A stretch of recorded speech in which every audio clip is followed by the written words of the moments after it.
ঠিক ১ বছর আগে বিয়ের পিঁড়িতে বসে সবাইকে চমকে দিয়েছিলেন জনপ্রিয় সঙ্গীত শিল্পী তাহসান খান। যুক্তরাষ্ট্র প্রবাসী রূপসজ্জা শিল্পী রোজা আহমেদের সঙ্গে তার সেই বিয়ের খবর বিনোদন জগতে ছিল টক অব দ্য টাউন। কিন্তু সেই নতুন শুরুর রেশ কাটতে না কাটতেই বেজে উঠল বিচ্ছেদের সুর। সম্প্রতি তাহসান নিজেই নিশ্চিত করেছেন যে তিনি আর রোজার সঙ্গে থাকছেন না, বর্তমানে তারা আলাদা থাকছেন। আরএফএল চেয়ার, ক্ষমতার নয় সমতার চেয়ার।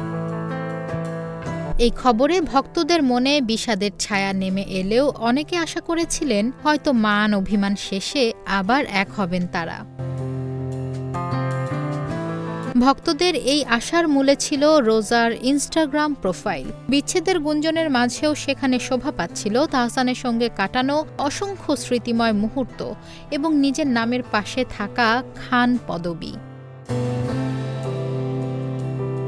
দুজনের পথ যে পুরোপুরি ভিন্ন দিকে বেঁকে গেছে তার চূড়ান্ত প্রমাণ মিলল রোজার সোশ্যাল মিডিয়া হ্যান্ডেলে।